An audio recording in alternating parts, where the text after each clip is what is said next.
Stay for those? Yeah, I know. For real? And then everyone else is gonna everyone's just gonna watch. Phone calls and and it's just I don't it's like when someone's and I don't interact with it. I'm like that's not nice. Like am I supposed to sit here and talk about it?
Hello.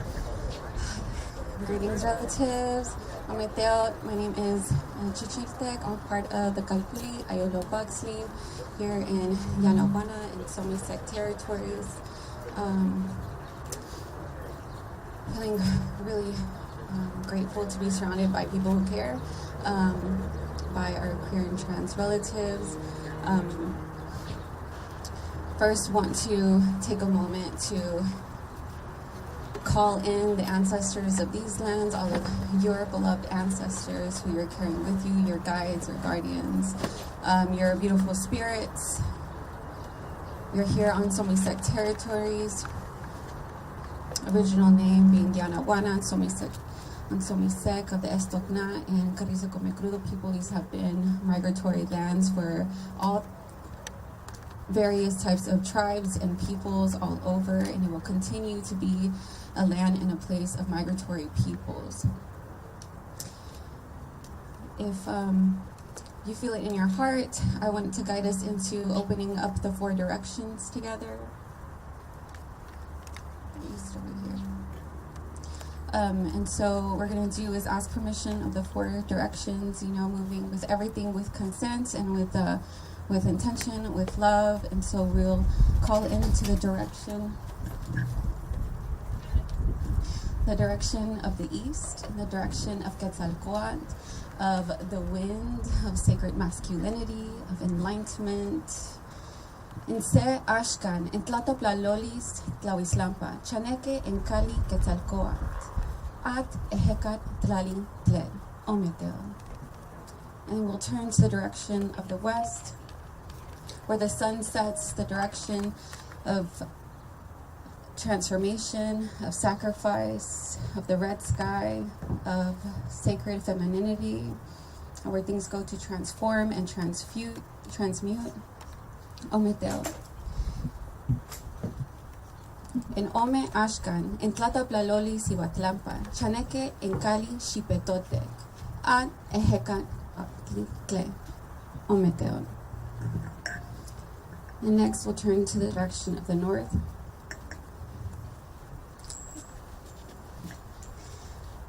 Asking permission of the direction of the north, of the direction of our ancestors, those who came before us, the direction of fire, asking permission to open up the space. En Ye Ashkan, en Tlataplaloli Mixclan, Chaneque, en Cali Tezcatlipoca, at Ejecat Tlali Tle, Ometel. Then we'll turn to the direction of the south. In the direction of the south, honoring our warrior selves, our willpower, our child selves as well, in the direction of water. And now we Ashkan, en Tlataplallolis, Huitzlampa, Chaneque, en Cali, Huitzilopochtli, at Ejecat Tlali Tle, Ometeon. We'll turn over, and we're going to be facing the center now.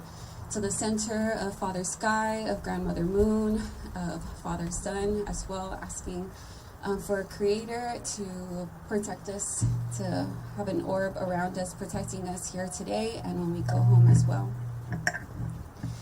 En Manquili Ashkan, en Tlataplallolis, Omeyocan, Chaneque, en Cali Tatatonatiu, en Anametzli, at Ejecat Tlali Tled, Ometel.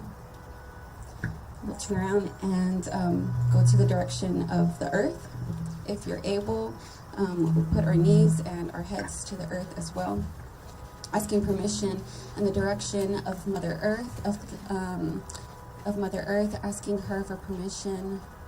May she ground us and allow us to sink our umbilical cord down to Mother Earth, to feel her warmth and her vibration, asking her forgiveness for all of the wrongs that we have done to this earth. En Chicuase Ashkan, en Tlataplallolis Huechimalma, Chaneque, en Cali Tlalitonantzin Cuatlicue, Chalchihuitlicue, a Ejecat Tlali Tle.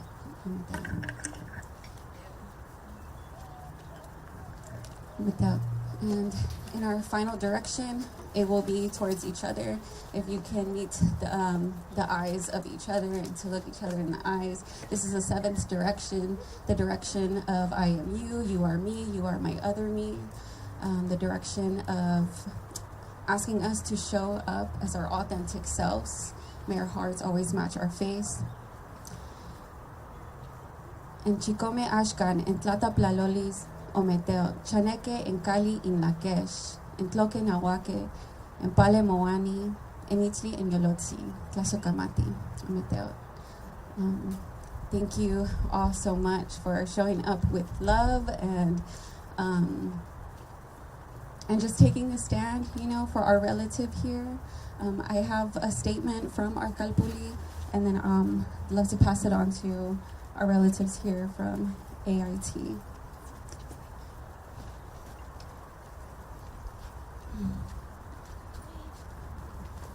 Half of the Kalpulia Ilopaxlin, we as an indigenous queer community are devastated by the persistent threats that led to the murder of our relative Jonathan Joss. The constant harassment and trauma that he and his partner endured on these occupied lands for the simple and beautiful act of loving each other is a testament to the growing animosity that plagues the city of San Antonio. When hate goes unchecked and funding continues to be wasted on a police department that is biased, unfair, and unbothered by the violence that queer BIPOC communities endure in our neighborhoods. We extend our sincerest condolences, love, and support to Jonathan's family and loved ones and his partner, Tristan. We extend our prayers and support and peace to the cardinal directions and are at your service with open arms, honoring the sacred elements with all of our armor and heart as Indigenous peoples living on ancestral Somisek territories as intertribal kin. With sacred rage and deep sorrow, we demand that Phyllis Vallagran, the district representative where Jonathan and Tristan resided, to make actionable efforts and stand with LGBTQ Two-Spirit peoples. On the South Side, and as for SAPD, to be accountable to their lack of care and urgency in taking action in investigating and following up with the continuous threats Jonathan and Tristan endured as a part of the LGBTQ and as BIPOC community in San Antonio. This is a hate crime, and SAPD enables this crime by not taking action and not staying vigilant to this hate. We demand justice for Jonathan Joss. We ask those who are complicit, who are silent, and who are bystanders. We ask those who are homophobic, who are transphobic, to listen deeply and to reflect. Our queer love is not a threat. It is a gift that teaches us all to love to the fullest extent of our divine hearts and as human beings. We invite our neighbors to organize and connect with each other and create webs and networks of safety and emergency response to protect and embrace each other as our LGBTQ Two-Spirit community. We challenge our neighbors to ask themselves, how is someone expressing themselves and their love authentically a threat to you? Why do violent thoughts emerge why do violent thoughts emerge, and where do they come from for simply witnessing love that looks differently than how you love? Who does it serve when you lash out with violence towards someone who loves differently than you? What parts of yourself are you neglecting and hating that you don't allow you to accept that love is love? We all deserve to love. We all deserve to live. Thank you. Kalpuliga stands in solidarity with and resistance as queer, matriarchal, Two-Spirit Indigenous community with Jonathan and with Tristan, and with all of our LGBTQ Two-Spirit relatives hurting at this time. We are not alone, and we are sacred. So, thank you for listening.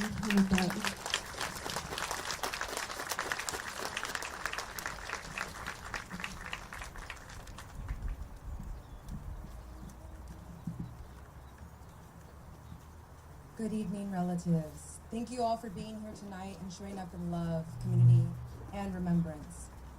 Before we start, I do want to take a pause and acknowledge the pain, the grief, and the loss of Jonathan, but also to celebrate the love and the life that he shared with others. To Jonathan's husband, Tristan, to his family, his friends, and his loved ones, and all of the community members around him, we stand here with you to support, care for, and wrap our arms around you, providing energy, care, and love every step of the way. My name is Jordan Galvan, and today I stand with you not only as an Indigenous person, but also as a fellow member of the LGBTQIA Two-Spirit community. While I didn't have the privilege of knowing Jonathan personally, the weight of his loss is felt extremely deeply. Maya and I are here today on behalf of American Indians and Texans of the Spanish colonial missions, united in grief, solidarity, community, and care for our relatives.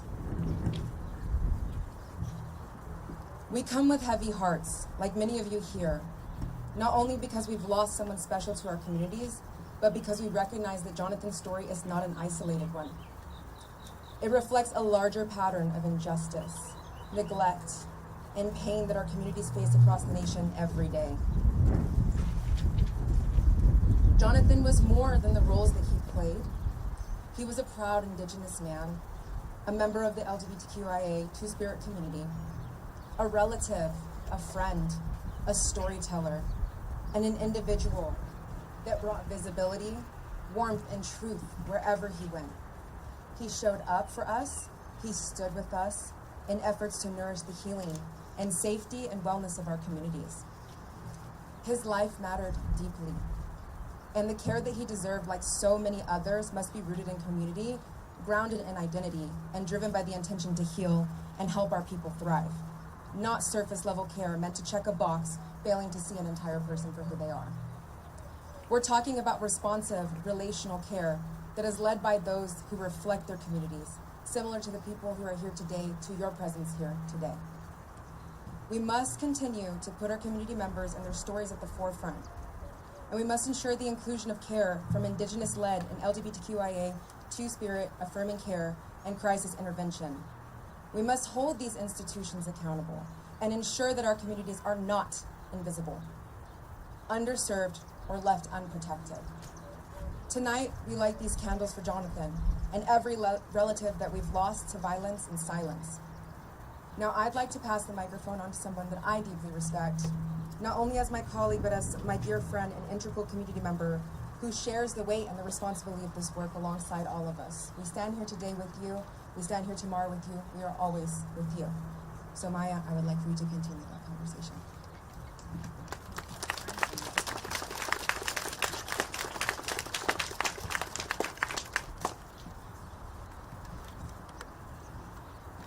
Good evening, friends, relatives, and community. Thank you for coming together tonight to honor the life and memory of Jonathan Joss.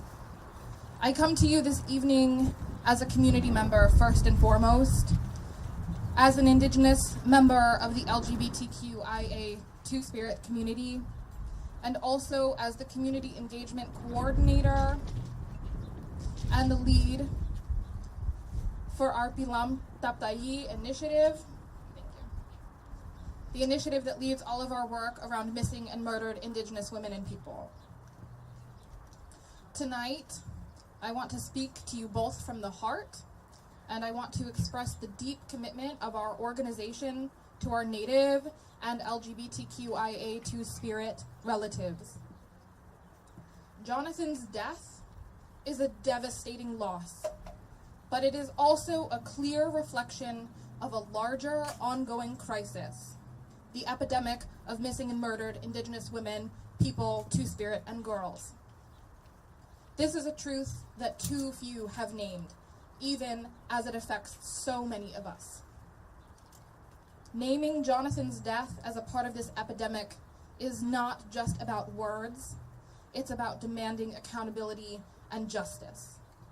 Failing to name this protects the systems that failed him and the systems that fail all of our Indigenous relatives who have gone missing or been harmed without justice.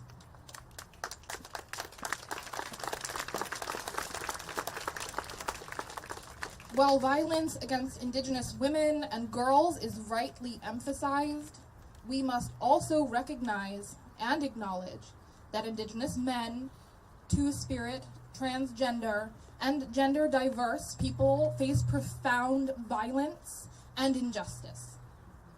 I want to share a few startling statistics with you all.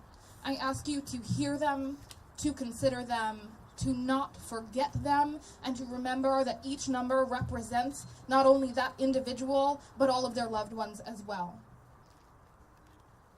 Nearly 10,000 cases of missing Indigenous people in the United States were reported by the FBI in 2020 alone. Over 81% of Indigenous men experience violence in their lifetime. 75.2% of Indigenous men will face physical assault in their lifetime. And nearly 1 in 5 Indigenous men will experience stalking in their lifetime. Trans and Two-Spirit Indigenous relatives face even higher rates of violence, 73% reporting intimate partner violence, and 65% reporting sexual assault in their lifetimes. Jonathan's situation was escalating for years, with 74 calls to police about his home, including a potential case of arson. Yet no culturally responsive intervention or referrals were made to Indigenous or LGBTQIA2S+ organizations to this date that we know of. If this is the response to a high-profile community member, what happens to those who remain invisible? What happens to those who never report? Those who report but are never taken seriously, and those who never even have the chance? With over 60,000 Indigenous people living here in Bexar County, it is unacceptable that our community continues to be underserved and unprotected.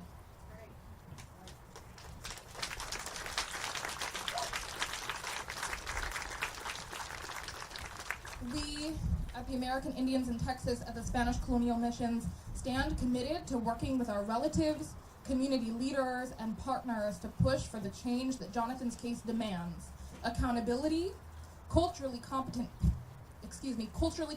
care, respectful intervention, and justice for all Indigenous and LGBTQIA Two-Spirit relatives.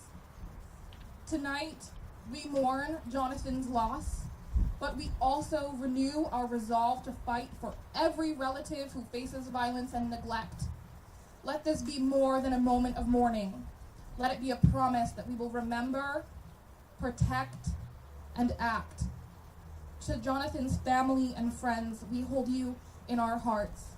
Your grief is our grief. Your fight is our fight. May Jonathan's spirit be at peace. May we find strength in each other, and may we carry forward this call for justice together. Thank you.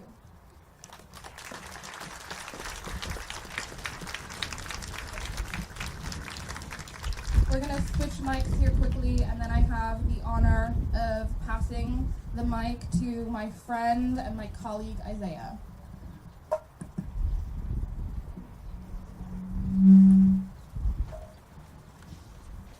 Yes, can everybody hear me okay?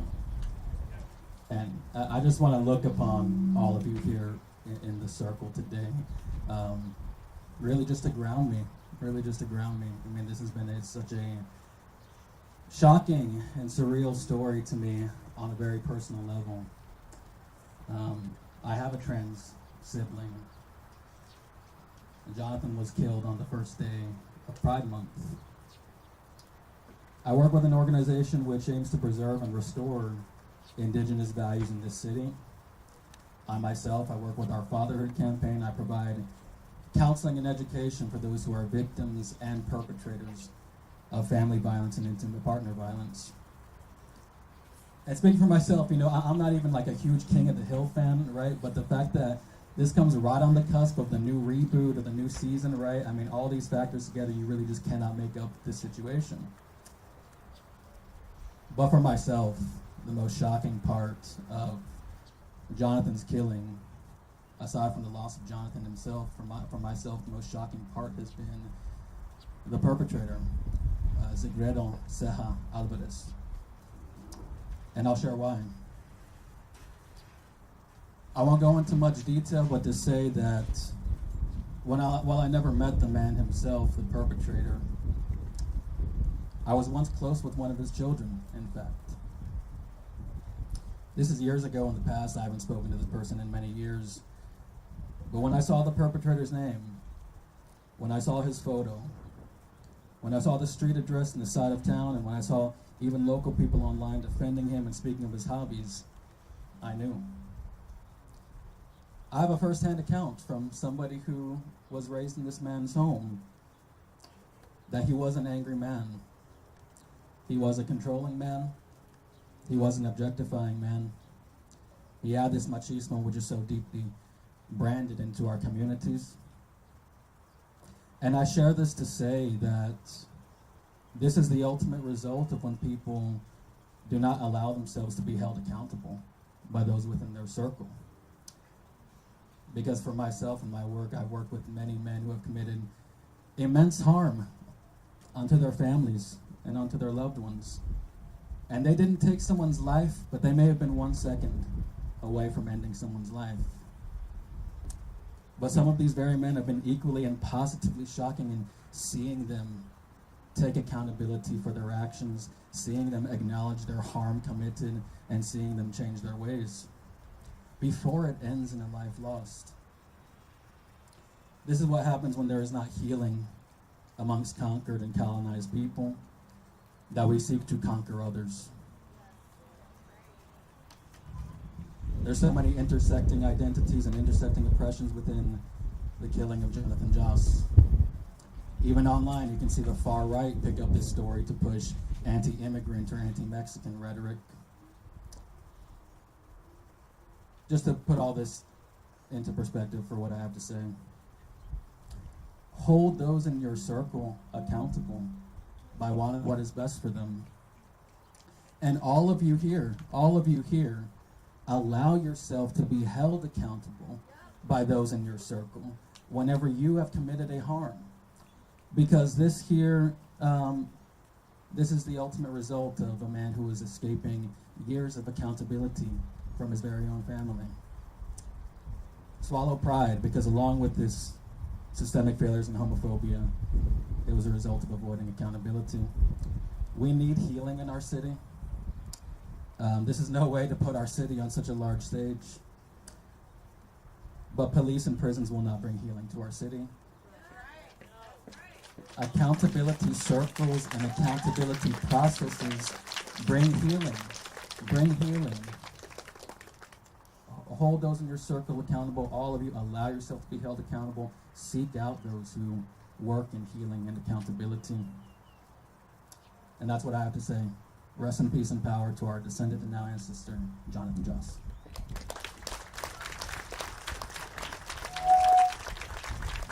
Thank you, Andrew. Thank you all so much for being here.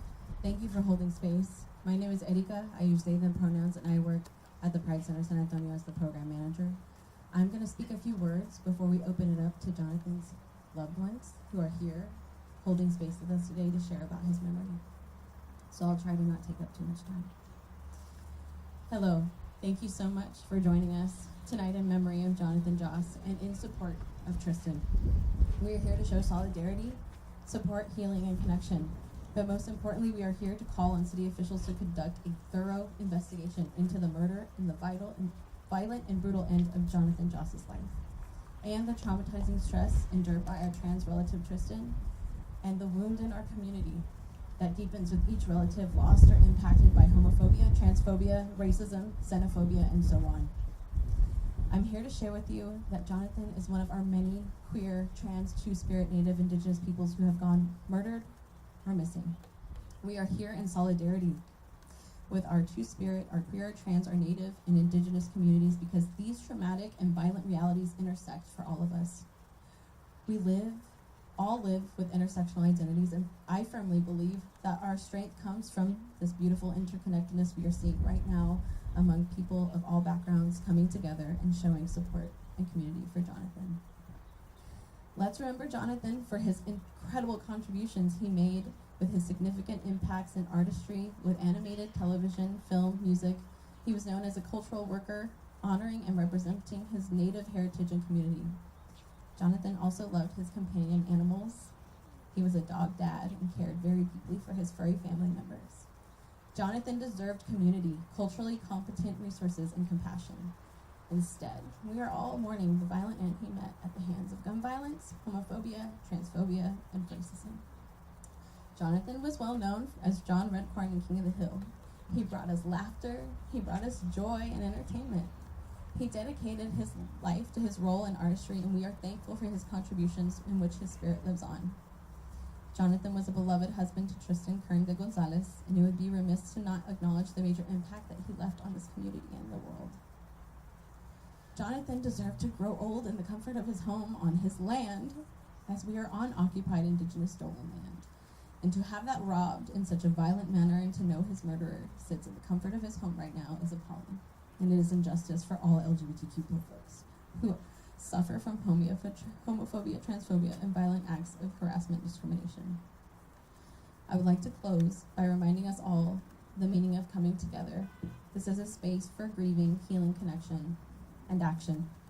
More work must be done hereafter, and we will carry Jonathan's passionate spirit for his community and his people in the fight for queer, trans liberation, rooted in Black liberation, rooted in Indigenous liberation, and liberation for all people suffering under colonial violence. When one of us is attacked, we fight back. Thank you to our community members, American Indians, and the Spanish colonial missions. We're going to hear from Jonathan's close friends and make space for those impacted and brave enough to use their voices to incite action. Thank you so much.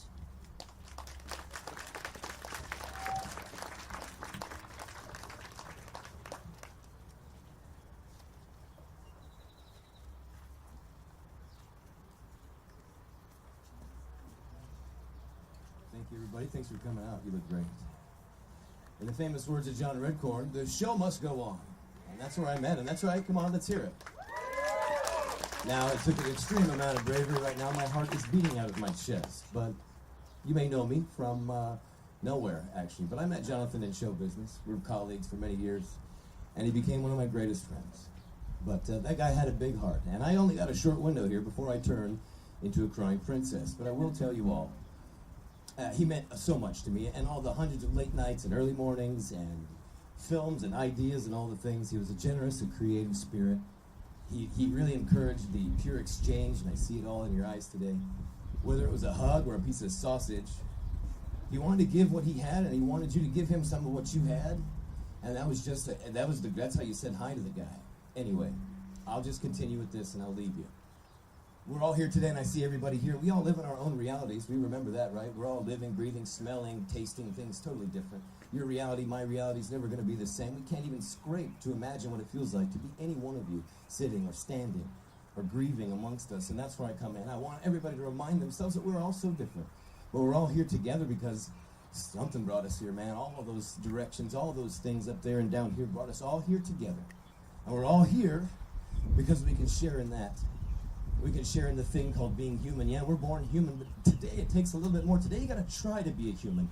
You don't just get it out of the gate. It's a little tougher. But we're here all sharing in the spirit. I don't want to get too sidetracked or too emotional. We're here sharing. We're here grieving so differently. I want us all to look around for a minute and look at all these different people that are here. I saw the chief of police here earlier. Billy's a good guy. I saw a lot of different people here.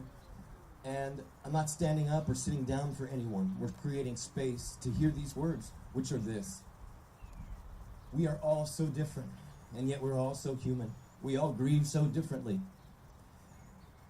But the temperance and the tolerance for one another is the only thing that will make us human in the end. Thank you very much, you guys.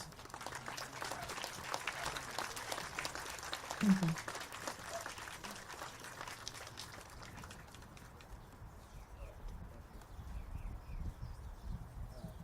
Thanks everybody for coming out. My name is Joshua. I'm Jonathan's close friend. I'm not really good at this. This is the first time I've ever spoken to this many people before. I guess I can start off. I have written it down, so I'll read it off my phone.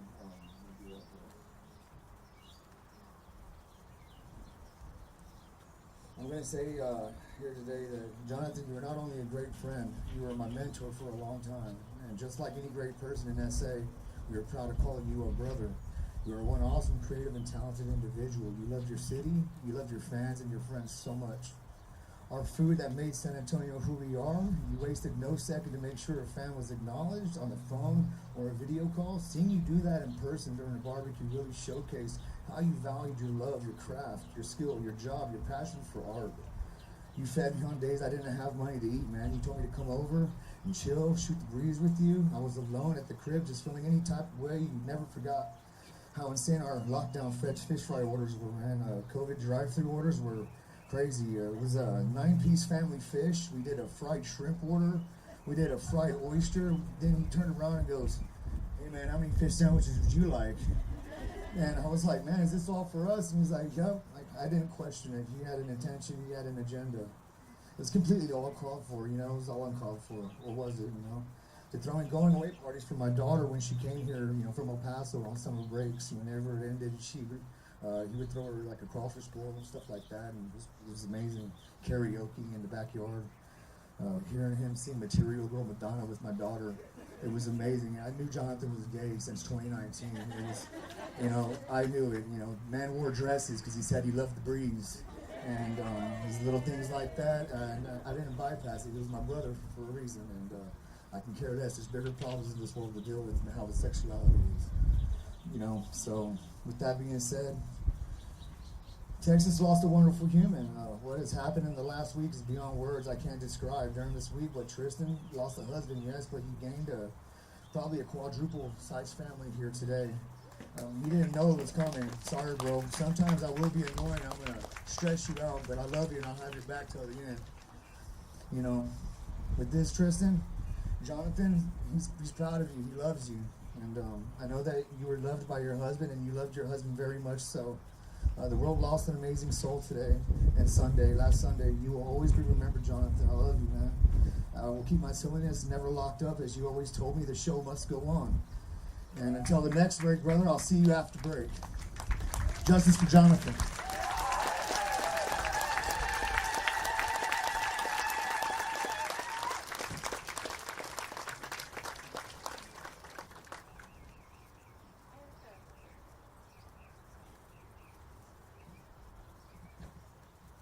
Hi, everybody. Oh, throw it up there. My name is Carlos Salidio. I'm a film producer in Texas. I had the honor and privilege and the amazing presence of Jonathan Joss in my film, The Race Within. Jonathan played a character that I wrote called Jim Ravenfeather, and I got to tell you, that was one of his most proud moments of his role as possible. Oh, okay, thanks. Not used to being out in the front, I'm always in the back of the cameras. I just want to tell you real quickly with Jonathan, he was a true professional. He was a poet with the way that he carried himself on set. He was a very, very serious actor. He took his role very seriously. He'd ask questions. He made his marks. Jonathan was a true human being who was very kind to everyone on set. He even asked people that were on the crew if they were okay, if they need water, if everybody's fine. Jonathan was a very caring and giving person and an actor. And I just really want to say that all these internet rumors out there that I've been reading about Jonathan and the way he acted sometimes or whatever, all I have to say is we are all human beings and we all are not perfect. Okay? We all have bad days just like everybody else, and you want to just punch your fist through the wall and you just want to just scream and cry, carry on like you're upset. That's just what we do as human beings. The trick is to take that negativity, that anger, that frustration, to flip it and be positive with one another, to be caring with one another. You turn the negative into a positive. And that's what Jonathan did, not only on set, but with the fans and everyone around him. When you got into Jonathan's space, it was like you were enveloped in yellow warmth, light, and love. And that's Jonathan for you. That's the legacy that he would have with anyone. Real quickly before I close, we scheduled a comic book appearance for him the Saturday, the day before he passed, at a comic book store called Tribe Comics in Austin. Jonathan was there to meet the fans, but there were people in there that didn't even know who he was. And I gotta tell you, it was so neat to watch people get enveloped into his aura, because he would go, "Hi, my name is Jonathan Joss. I'm an actor on King of the Hill and blah, blah, blah. Would you like an autograph?" And he was very respectful and very polite about it. And if someone said, "Oh, no, thank you," he'd be like, "Well, thank you very much and have a good day." But the way that he presented himself as a person, you just could not help but be enveloped in him. He would talk for hours on his characters and stuff. If you came up to him and asked him about stuff, he would take the time to sit with you and talk. Jonathan was a genuine, down-to-earth person, and to this day, I will challenge anybody to tell me different of what he was like. So do not believe those internet rumors about Jonathan. He was a stand-up human being, and we're going to remember Jonathan as light and love. Thank you.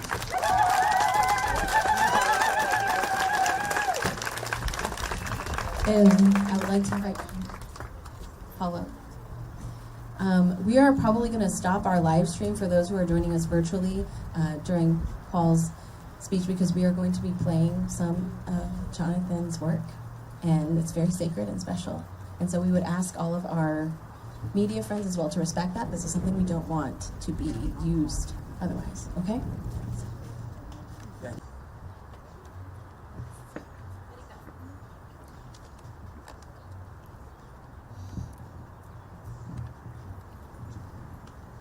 Ha'ahe Nayu Tamatuos of Tapilam Payaya tribe of San Antonio. Today, as we mourn the missing murdered indigenous relative Jonathan Joss, who has stood with us in the collective fight of the liberation of our people, including many other people of Turtle Island and beyond. Jonathan was an active advocate of indigenous two-spirit LGBTQ plus love and liberation, as well as his partner, Tristan Curran D. Gonzalez. We, as the collective indigenous community who has been created by these lands and these waters, fully embrace Jonathan Joss as our honored relative and loved one. We recognize the work that he has done for these lands. We fully embrace his spirit along with his commitment to the freedom and liberation that all of our communities deserve. We should no longer have to mourn our lives. We should no longer have to be under the microscope of colonialism. Yet despite being the caretakers of the lands who have created each molecule of our DNA, we have to mourn a relative unjustly taken by colonizers once again. We get punished for fighting our oppressors while we are being punished for being our true selves. I pray that it won't be like this forever, and I pray to uphold my dreams and protect us all. May we hold each other through our grief, and may we continue the fight of liberation. Even if one of our comrades get beaten down, we continue by any means necessary. I want to take a moment to acknowledge all the Two-Spirit Indigenous individuals who make up San Antonio. I reach a hand to all of you if you need to process how this whole situation has impacted you.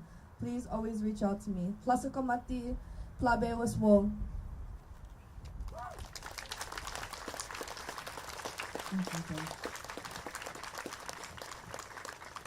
Dear friends, Tristan is here to share a few words.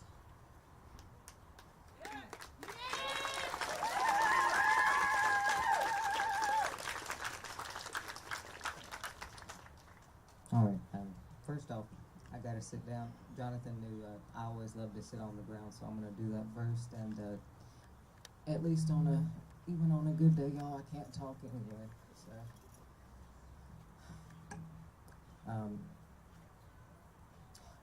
the only thing I wanted to note is, first off, thank you. Thank you, obviously, to everyone who has shown so much love and so much support. But I also wanted to mention, I've also had a long history of struggles with mental health, and I've acted out, loudly, destructively, even sometimes worse than some of the reports and videos that you're seeing. Really, unless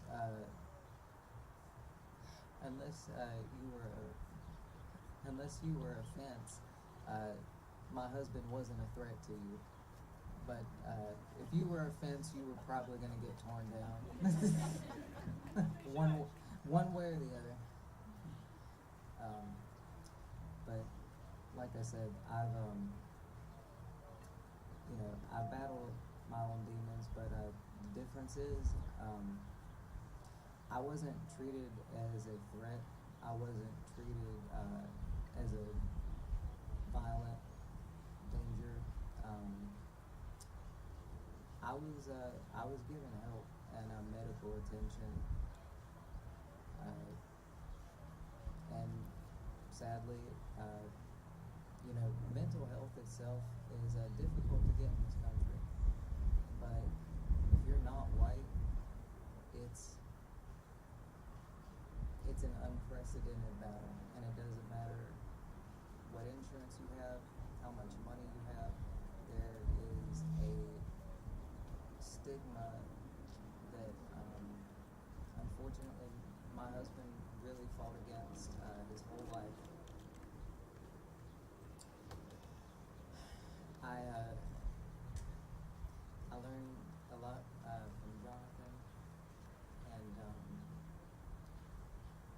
still learning a lot. And I appreciate everyone in the community for not only accepting me, but being willing to kind of guide me with everything. My husband is a very, very giving, loving person, and he always tried to make people laugh, no matter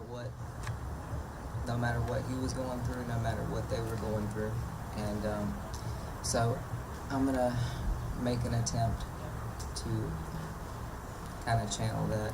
Also, I want to mention.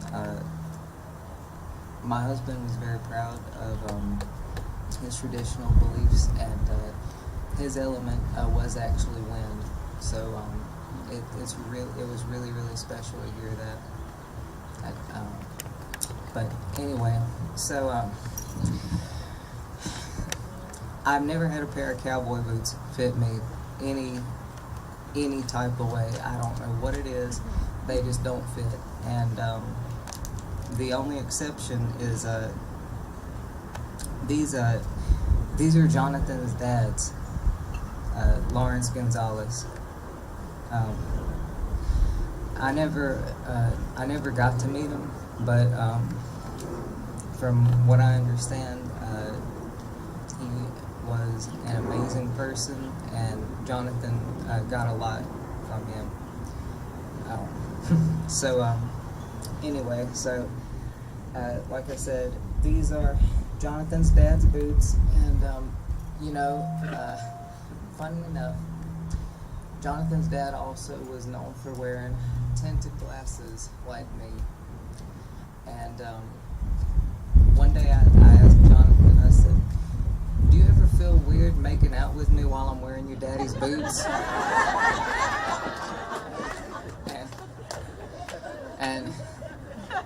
And y'all know my husband, he was too quick. He said, "Well, not as weird as when I was making out with my daddy."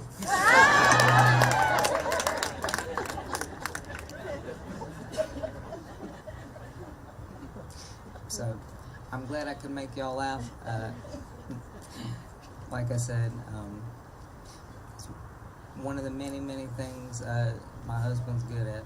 And thank y'all to so many people who have really been willing to open up space for me and just really be accommodating and everything.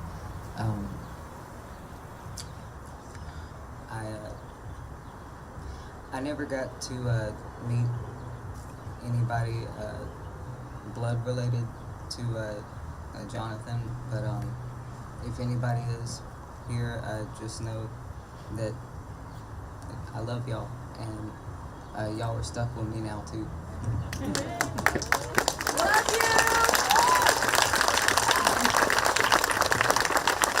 Thank you, Tristan. We are going to hold a little bit more space for anybody else that would like to share before we start to move to our sharing of resources. Hi. Yes. Hi. My name is Rosie Vard, and I am a local actor here in San Antonio. About 15 years ago or so, I went to go and visit my cousin George, who is also an actor, in Paris. And he said, my friend Jonathan from San Antonio is going to be coming. And I thought, man, I was coming to see you. And he said, yeah, but he's a friend of mine. We've known each other a long time, blah, blah, blah. Jonathan gets here. We see each other, and it's an automatic. He said, what is she doing here? He said, that's my cousin.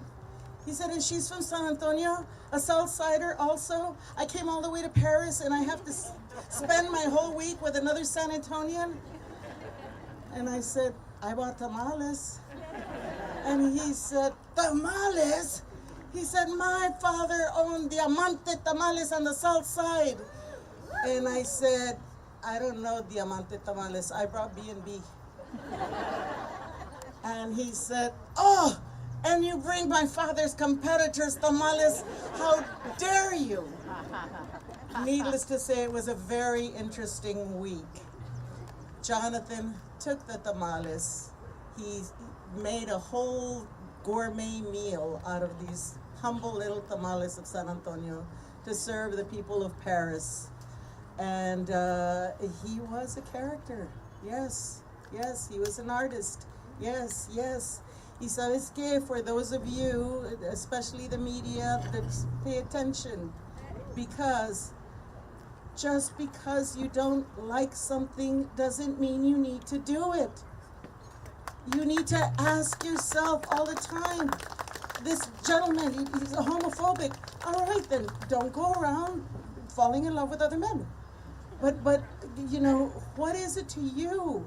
Please, in this day and age, I beg of all of you, ask yourself first, how is this my business? Whether it's how they dress, who they love, what they want to do, fuck that. How is this your business? This is not your right to take another life.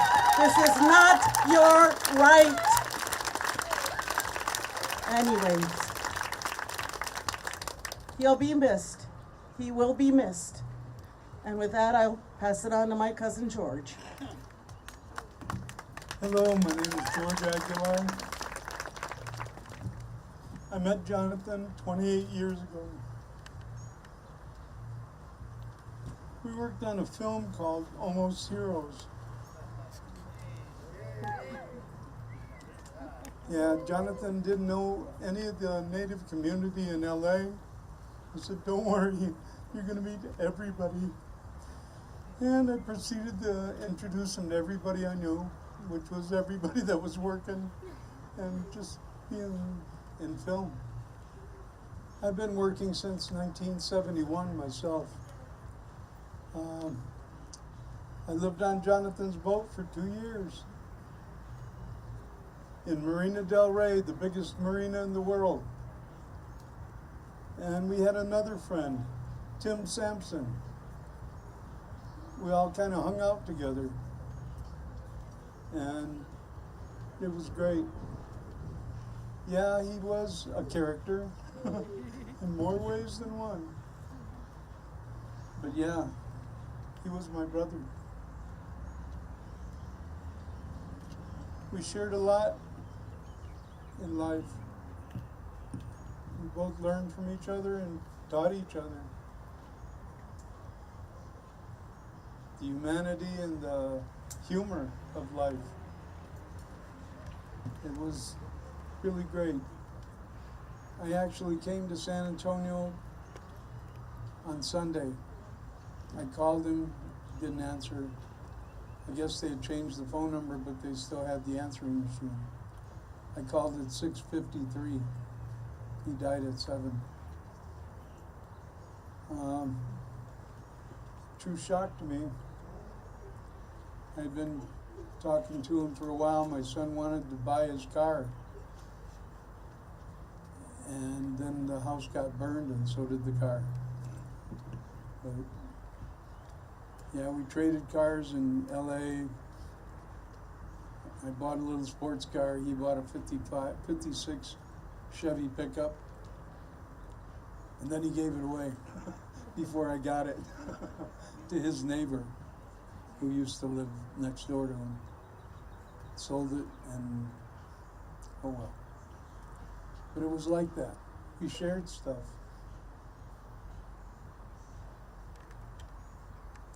I really will miss him. Every time I came to San Antonio, I'd go see him. But those days are over. But it'll always be in my heart.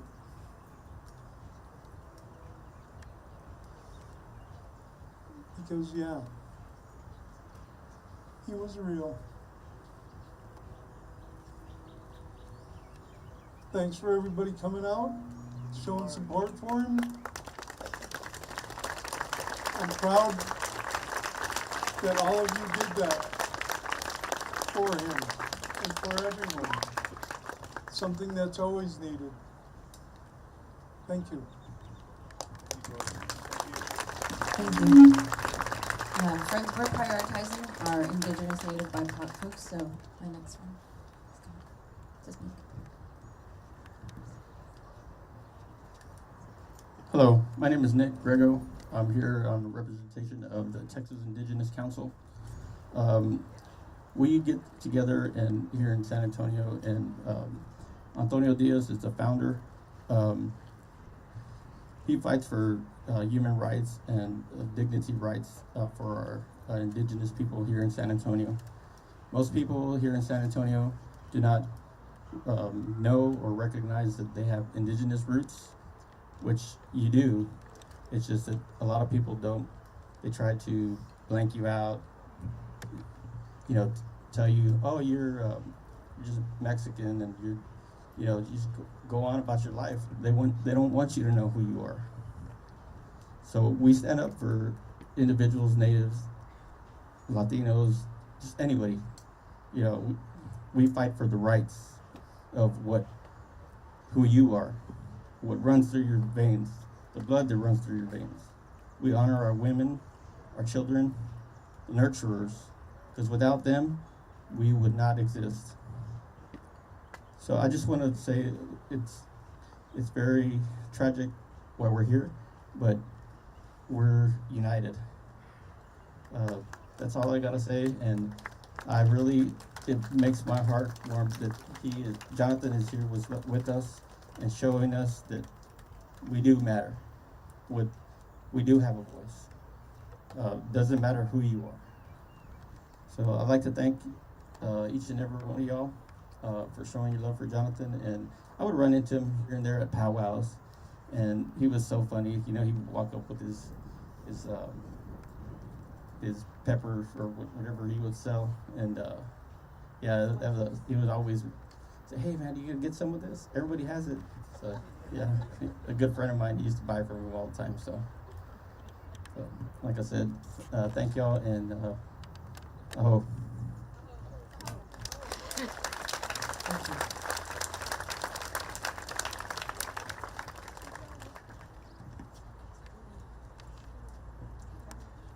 Hello. My name is Jennifer Rios, and I never got to meet Jonathan Joss. I wish I did. We're from the same Tarahumara bloodline. I was raised in the military. I didn't get to know Native people when I was growing up. So to see a Native actor in any sort of form, and him being, as a cartoon, was beautiful. It was beautiful to see a Native as a cartoon. It was beautiful to see him in Hollywood, or portrayed to be in Hollywood. He's in Texas, but anyways. And then what Tristan has been sharing on social media means the world to me. I didn't become a super fan on his Facebook until he passed. That is extremely sad. I haven't cried today because I've been crying for a week, and he has been giving me the power today to stand and to try to have a little bit of joy. Isn't that beautiful? Those are the people we need to protect. And when you think of someone so close to you, a neighbor that you should, love thy neighbor, I hope you take that home. Take home looking your neighbor in the eye, helping them if they need help, calling someone if they need, being that person, being that support, because we're all that we have. We don't have a government right now. We don't have people that care about us. We are the people that care about us. So please take care of each other.